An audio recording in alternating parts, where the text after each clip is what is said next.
What's up, y'all? Come back with another video, and then today I'm reacting to the Time Capsule Scary Story Animated Stasis Nightmares threats.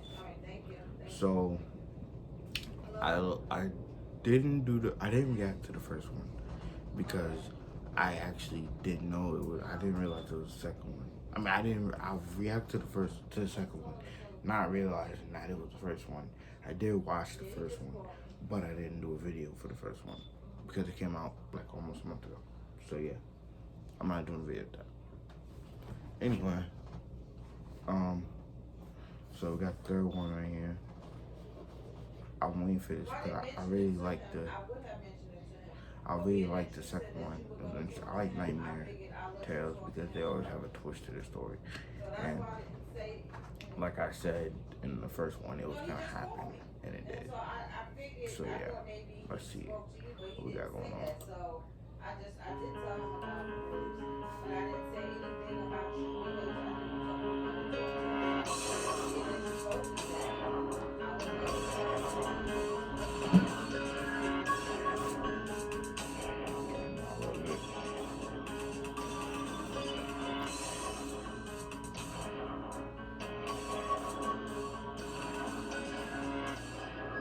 Chase Nightmare Episode 3, The Time Capsule.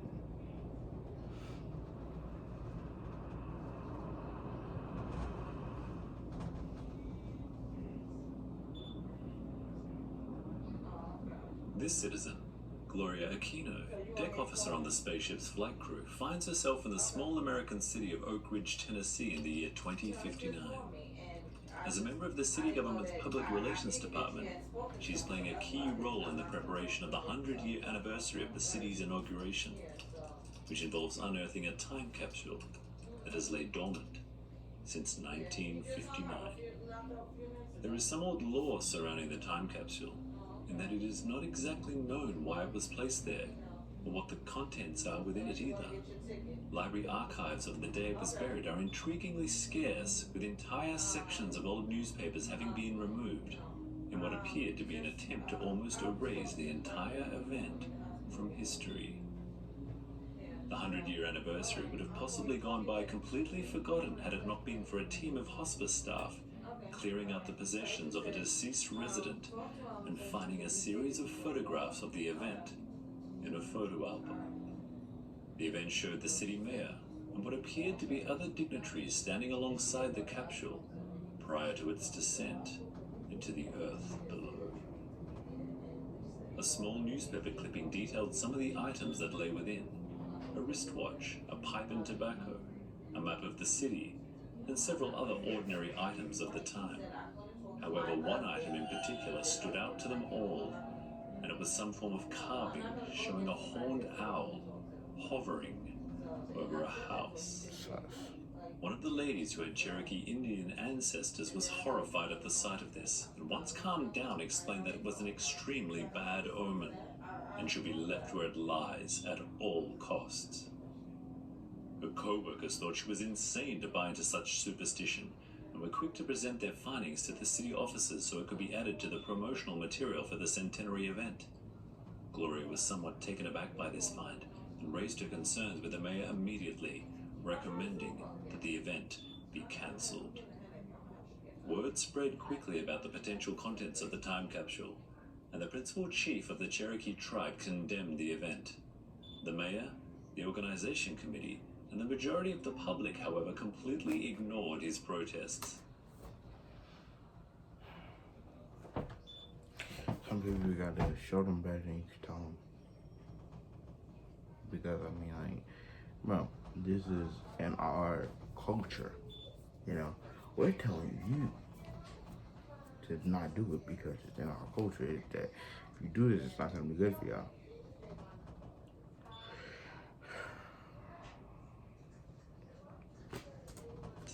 And continued on with the preparations.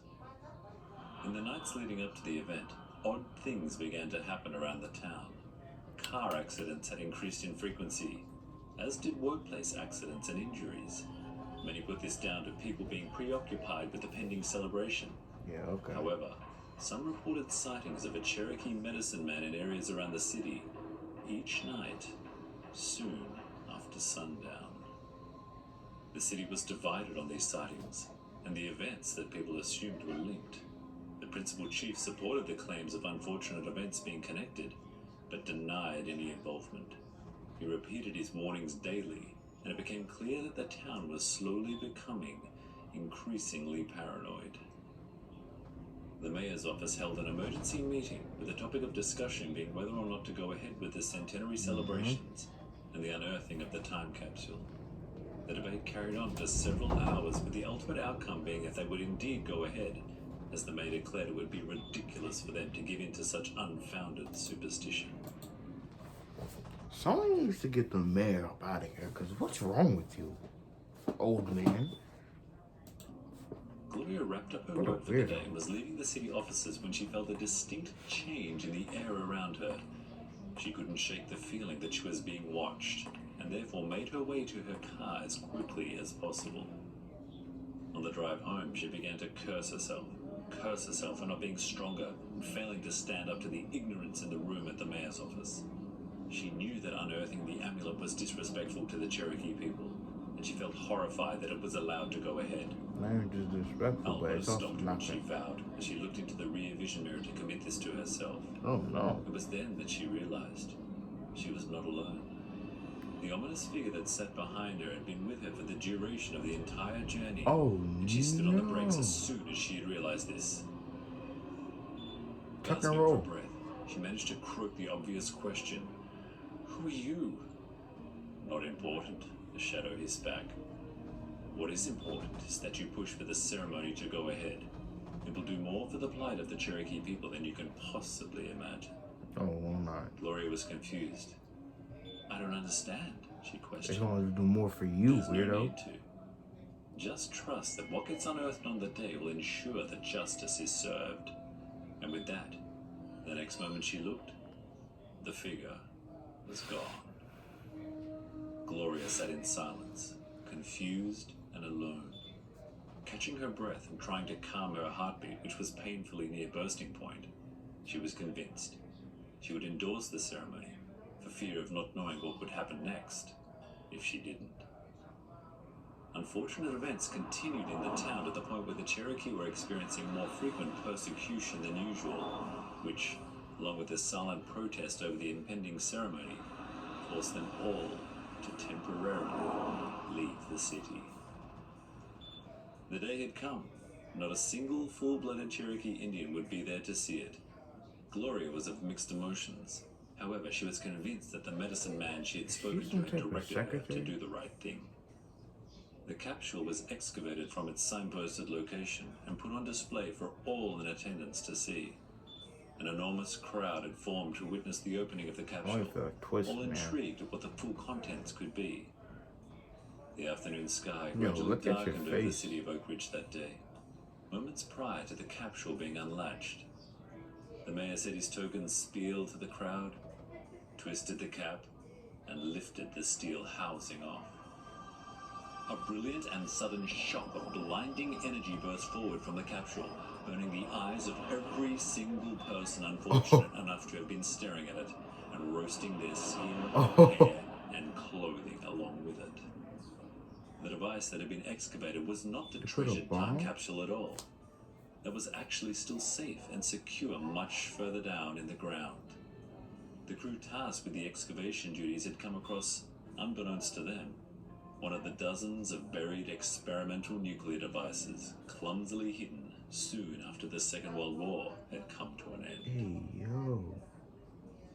Back on the ship, Gloria's eyes wept blood, and the androids were completely perplexed as to what was going on in the A-19 cluster of stasis pods.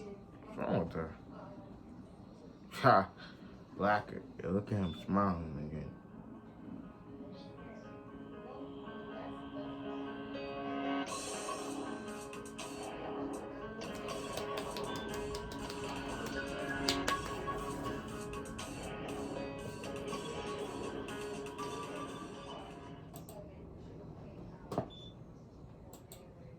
My My team uses Well, Monday.com to...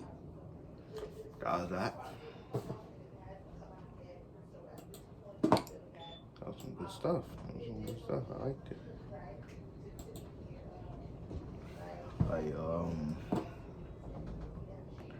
honestly, Twist wasn't as big as the last one. But it was still good. Still liked it.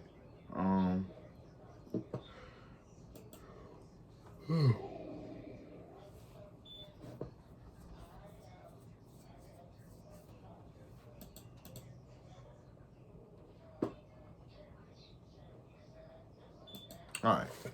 Anyway, I'll see y'all. Yeah, have a nice day. Bye.